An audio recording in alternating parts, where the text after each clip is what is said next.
How do you take a bootstrapped tech startup built by a small team pounding away on laptops in your living room and get to one of the biggest trade shows in the world where people actually line up to see your latest innovation? This is the startup guide to taking everything I've learned about product marketing on the smallest of budgets and position a tiny business to boldly overshadow companies 100 times bigger. I've spent decades refining this technique, and it starts with realizing that being small isn't really a limitation. It can be an advantage. Remember, in the story of David and Goliath, David not only knew what he was up against, he knew how to win. If you're a startup, you already know it's not just who you know, it's who knows you. And nothing tests your ideas better than a trade show.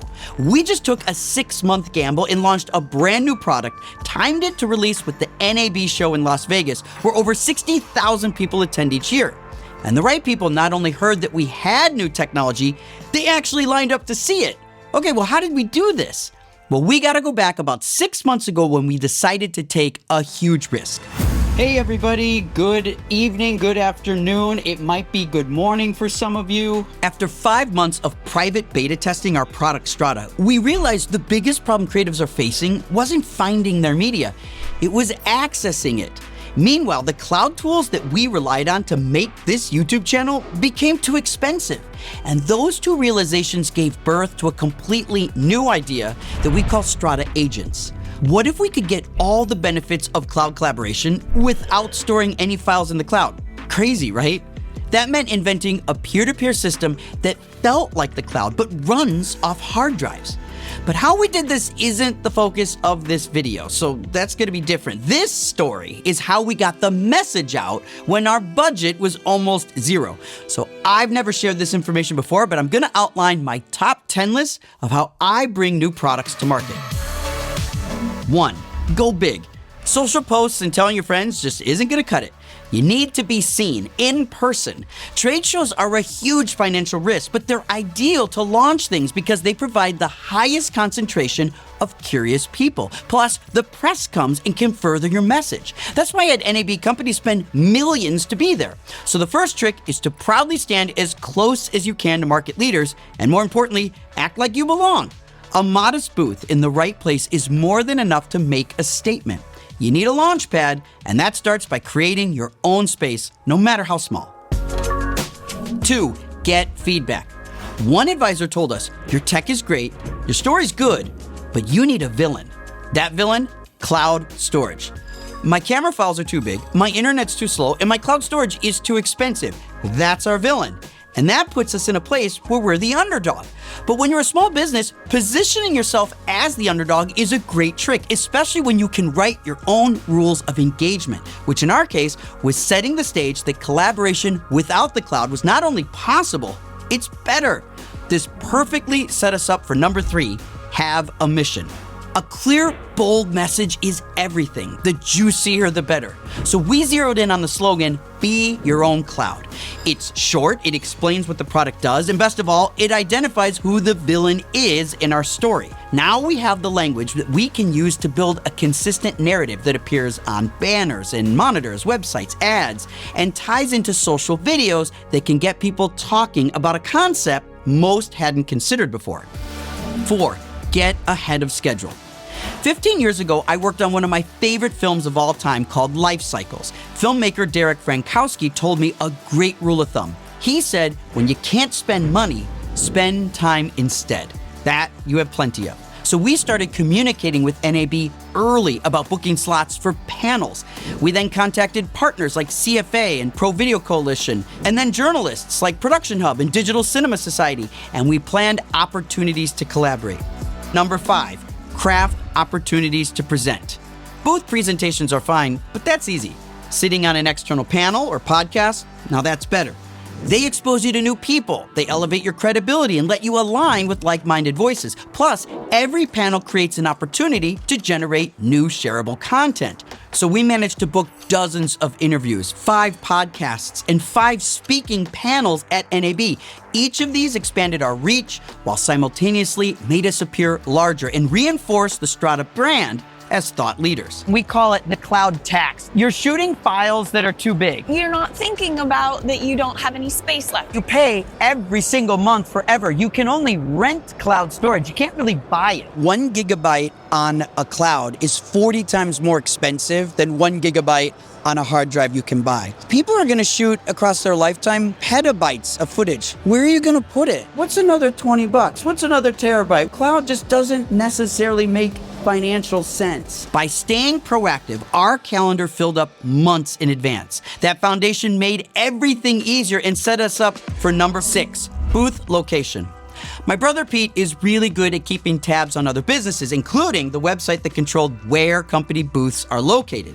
As NAB approached, he noticed a better location became available on the show floor. This allowed us to move our booth closer to the front of the hall and near competitors, which made it easier to find us and reinforced that we belonged. Plus, when I'm talking to a potential customer, it's a way bigger power move to physically point at a business that says they have it all wrong. 7, save money on logistics. Las Vegas is a town known for spending money or losing it, but there are ways to save a few bucks when you're staying there. Between setup and takedown, we were there 8 days and needed to save every dollar we could, so I'm gonna rifle through a few ways that we ended up saving some coin. We used Joy Displays to design a 20-foot wide collapsible banner. Our designer, Kira, created a fresh look to serve as our booth backdrop. Joy Displays is a great way to print high-quality banners that are collapsible, super easy to transport, and they set up in 60 seconds. This gave us a fresh look without needing to hire a booth fabricator. Next, it's cheaper to pay to transport luggage than it is to ship things. So we rented a couple full-size SUVs, packed everything in the booth that we needed so we didn't need to pay a freight company. Once we got to the show, we worked with Aperture, who hooked us up with their incredible Infini bars. These RGB lights come in 2-foot and 4-foot sections. We just zip-tied them to the back of the Joy Displays frame and put a couple of sandbags to hold it up. And now we have a low-cost, color-illuminated booth. Next, if you're staying in Vegas, the east side of the strip is adjacent to the monorail. The MGM Grand is a great hotel for the price and allowed us to save well over $1,000 in cab costs by using the monorail to take us to and from the convention center every day. Our booth tables were just folding tables that we raised up on Apple boxes. We brought tablecloths, and even though we spent a few hours ironing them, we were able to make them double as storage space. Cheap printed rugs reinforced our slogan, and stickers made for an inexpensive and fun giveaway. And altogether, if you don't look too closely, the booth had a great look, even though it cost a fraction of what our neighbors paid. 8, build a campaign. Start with your most important deliverable and put your best efforts into it. For us, that was a 90-second product launch video, which we shot in my house and had a few friends help us craft it. We lit the main video with the Aperture Storm 1000C. We shot on the Panavision DXL camera in 8K so we could cut it down into different aspect ratios. Then we animated product shots and pulled stills from the shoot to turn into ads for our own press kit and social channels. We also used Kira's background from the booth to generate a new slide deck, so we had keynote slides to help explain our story during live presentations.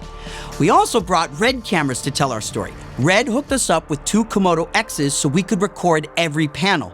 Shannon and Margot came with us. They shot and edited everything on the show floor and posted cut downs multiple times a day across all our social media channels. This coverage multiplied our visibility and increased traffic to the booth all week.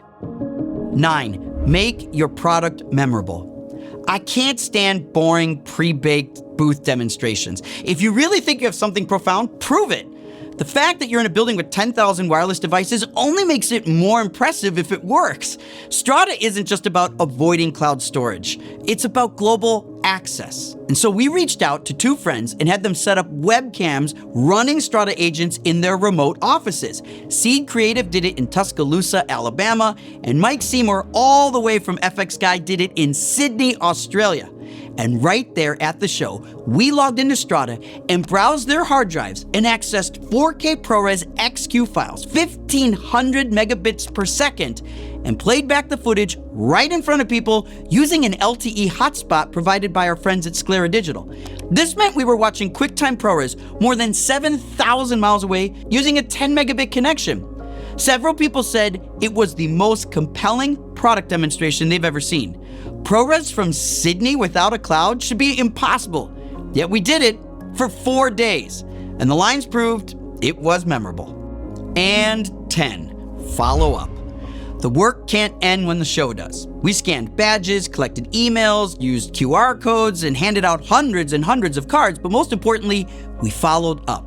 We used Email Octopus to automatically trigger a drip campaign that shared pre-recorded videos so that we could keep people curious about Strata agents. We continued to post news clips, press cutdowns, and interviews for weeks afterward. In total, we gained hundreds of thousands of impressions, over 500 people signed up for Strata, and we even won an NAB Product of the Year award.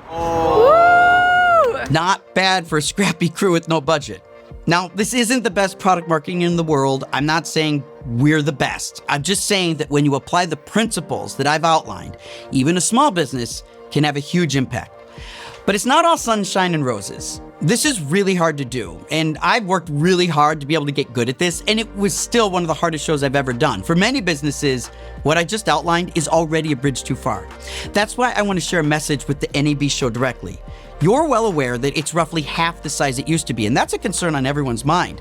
You say the right things in your marketing. You're talking about how you're relevant to content creators, you support young creatives in all forms of media, and you also support alternative forms of media to traditional broadcast and film. But I think you're making one major mistake. What makes people show up to NAB isn't the attendees, it's the manufacturers. I think NAB should be focused more on getting companies like us to NAB. And the truth is, you make it really hard for small businesses to justify the cost or even pull it off. The problem is that major shows like NAB, Cinegear, even IBC treat small businesses the same way they treat major corporations. Even though we operate on a completely different scale, the rules of trade shows are identical.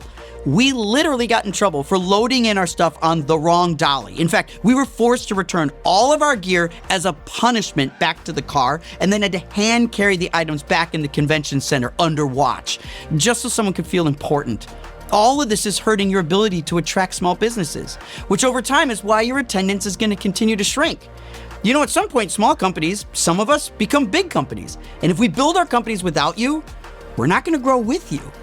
So you need better considerations, otherwise we're going to find alternatives to reach our customers, which means your attendance will eventually fall below critical mass, resulting in major companies pulling back. And by 2035, the whole thing will collapse, even though the hunger for the information that lives at the heart of your mission will grow. It's a miscalculation that only has a short time to be corrected. And as an attendee 21 years strong, I sincerely hope you do. Now that being said, NAB 2025 was a true success. This video is a textbook example of how to use new technology and a trade show to engage with people for hours and hours and dive into real problem solving. Trade shows like NAB are a place to learn new ideas, to challenge conventional thought, to hear insight from peers, and to network in a way that can only happen when we all come together. So I speak for all of us at Strata when I say thank you to everyone who came and visited our scrappy booth. You motivated us to build the next thing. And thanks to all those conversations, we know exactly what that is. In fact, in the next episode, I'm going to show you something that I think could possibly change the trajectory of video collaboration forever.